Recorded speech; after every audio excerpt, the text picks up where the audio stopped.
Hello YouTube. Bane666 here. Welcome to Propaganda of Toxic Feminism, the series in which I expose and debunk falsehoods, misconceptions, and outright lies spread about the men's rights movement. So let's get stuck into it.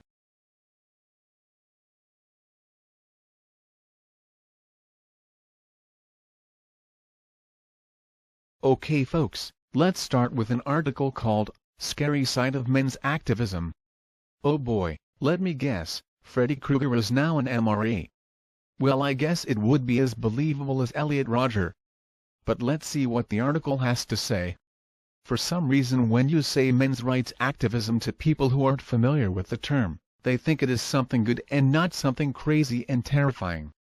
But let me guess, you are going to explain to us why we should be afraid of dealing with men's issues, right? Next. In theory, men's rights activism shouldn't be something nasty that strikes fear into the heart of women active in feminist circles. Well, not if they are actually interested in equality, but on the other hand, if their only intent is a gold medal in the oppression Olympics, and they constantly rant the mantra, only women have issues, then I could imagine the concept of male issues, and those trying to deal with them, being something rather frightening. Next. In theory, it should just be men working on issues associated with toxic masculinity. Ah, here we go. Men are only allowed to have issues, and deal with issues, through a bigoted feminist worldview. So typical. Let me guess, the high number of male homeless is because of toxic masculinity, right? Nothing to do with society, which means both males and females, seeing men as nothing but disposable. Next. Men's rights activists could provide support for men who struggle with uncontrollable and inappropriate aggression, the inability to express emotion, and they could provide support for men who have suffered sexual assault and don't know where or who to turn to. Uncontrollable and inappropriate aggression? Is feminism doing anything to support women with uncontrollable and inappropriate aggression? Of course not, because feminism only projects negative male stereotypes and positive female stereotypes, well, apart from the all women are victims stereotype, which personally I think is extremely harmful to women. And then we have the line, the inability to express emotion. Really, so men are incapable of expressing emotion? Or is it that men express emotion differently? Or possibly society, which means both men and women, look down on men openly expressing their emotions? When she says, the inability to express emotion, what she really means is, the inability to express emotion as approved by females. And lastly, we have the line about supporting male victims of sexual assault. Which we do. Of course, to do this we need to spread awareness. When someone mentions the words, sexual assault, we as a society, which means both men and women, have been trained to think automatically of a female victim and male victimizer. When in reality, males can be either the victimizer or the victim, just as females can be either victimizer or victim. It's true that some feminists will acknowledge male victims of other males. But female victimizers are anathema to feminists, even when their victims are other females. This would suggest that they are more interested in supporting an anti-male ideology than actually helping victims. Next. Those who understand what feminism is will understand that feminist groups do try their hardest to tackle these issues, and though they might not always take center stage in tackling patriarchal systems which disadvantage women, toxic masculinity will also be dismantled. In other words, men are the problem, feminism is the solution. The same misandric bullshit that prevents us from working with this type of gender feminist ideologue. Next. A lot of men, though, are uncomfortable with their own issues not being the focus of attention all of the time, and so they have broken away and set themselves in opposition to feminism. I find this funny. Because every time we try to do something for men's issues, feminists try to shut us down because we aren't focused on female issues. Maybe if feminists stop spreading lies and misinformation about us, or standing in our way, and trying to shut us down, or blaming all the world's woes on toxic masculinity and the mythical patriarchy, then we would have less reason to put ourselves in opposition to feminism. Next. these groups of men get together on Reddit and 4chan and talk about how unfair it is to be a man in this world. Okay, so I don't use Reddit or 4chan, but let's assume her statement is true, so what? I'm sure there are groups of feminists on Reddit and 4chan, not to mention infesting Tumblr, talking about how hard it is to be a woman. So what? What's the big deal? Next. It seems mostly that women have once or twice rejected these men romantically, and they have never recovered and now hate all women. Oh, here we go. So the fact that I'm against the gender sentencing gap isn't because I think both men and women should receive equal and fair sentencing, based on the facts of the case, as opposed to gender discrimination, but because I was apparently rejected romantically, once or twice. So it has nothing to do with the violation of basic human rights, it's actually all about vagina? Wow, and here I thought I was fighting for equality. What our young author has done here is not only demonstrate her complete ignorance when it comes to the issues faced by males, but also reveal her gynocentric worldview for all to see. Next. Ostensibly they claim to stand up for men who have trouble getting custody of their children in family courts, or men who have been sexually assaulted, or men who suffered from mental health issues and don't feel they can seek help. But mostly they just complain that sometimes men are shown as being dopey in films and that women aren't like vending machines you put kindness tokens into and receive love and affection in return. Wow. And here is the perfect example as to why the men's rights movement is incompatible with gender feminism. Next. These men think we live in a world where women are the dominant force, and men are lowly, disadvantaged and oppressed by feminist, double talk, and propaganda. As I have pointed out constantly in this series, oppressed is a word feminists use, not EMRA's. Neither males nor females are oppressed in the Western world. Of course feminists have now redefined the word oppression to mean having an air conditioner running in an office, or being embarrassed to fart in public. Those poor middle-class, well-educated, employed, well-fed, Western women. So very oppressed.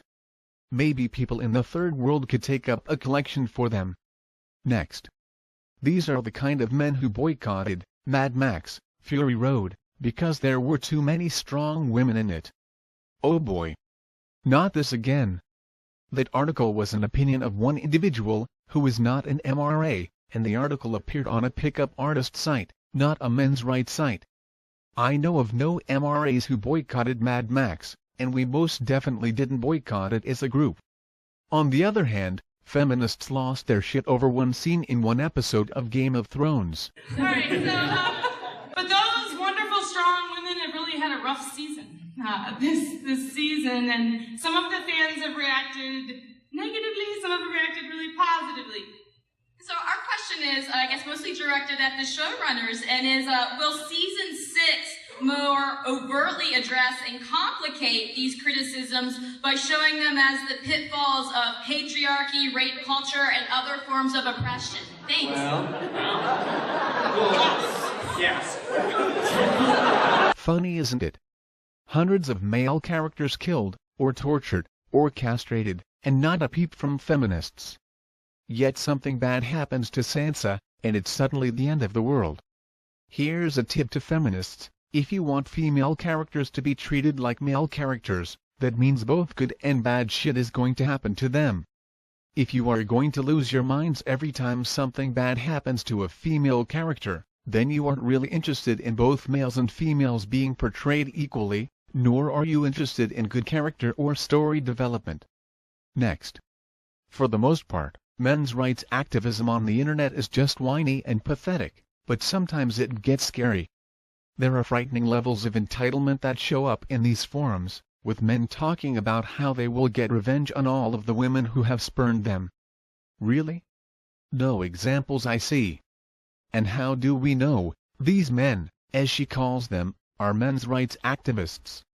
Oh, that's right, anyone a feminist thinks is a misogynist is an EMRA, right? Next. And some of them have sought revenge.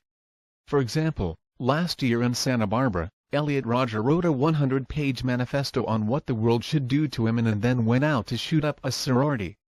I should have seen that one coming. For what feels like the 1000th time, Elliot Rodger was not an EMRA. He wasn't involved in any websites or forums. He wasn't subscribed to any EMRA YouTube channels. He never once mentions men's rights in a video or his manifesto. There isn't even any evidence that he knew of the existence of the men's rights movement, let alone took part. His involvement in the men's rights movement is entirely a fiction created by dishonest feminists. Once again, another example of why we cannot work with gender feminists. Next. Shortly after, many other men took to men's rights activism forums to voice their support for this man. Seriously? We are to believe that EMRAs, and not just a handful of internet trolls, supported the actions of Elliot Rodger?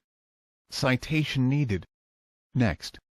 This is exactly the kind of thing that scares women. We are not taking away men's rights. White men have not been systemically oppressed in the same way that women have. Once again we see the word oppression. But I would agree with her that this is why women are scared. Because they have been fed so many lies and falsehoods from feminist hacks, that they'd be crazy not to be scared. Unfortunately, their fears are based on lies. Next. Feminists are not trying to trick the world into a system where women oppress men in the same way that men have oppressed women. And here we see the word oppression again. Next.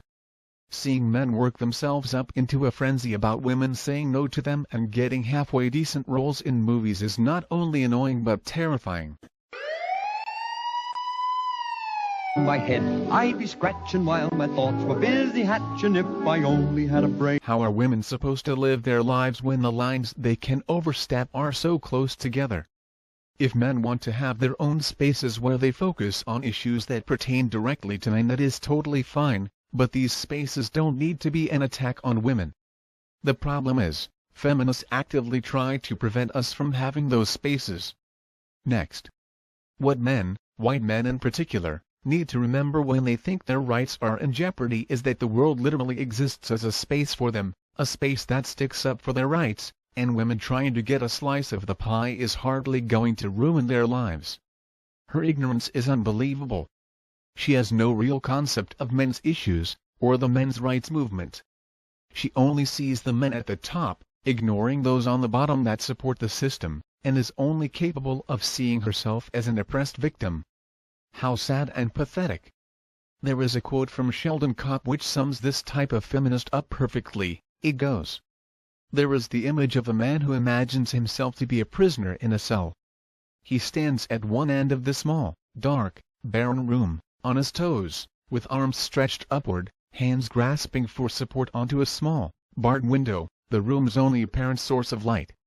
If he holds on tight, straining toward the window, turning his head just so, he can see a bit of bright sunlight barely visible between the uppermost bars.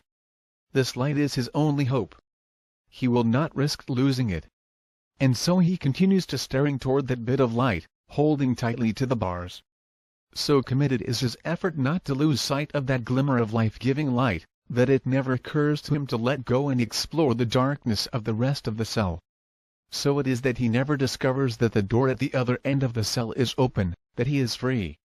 He has always been free to walk out into the brightness of the day, if only he would let go. Next.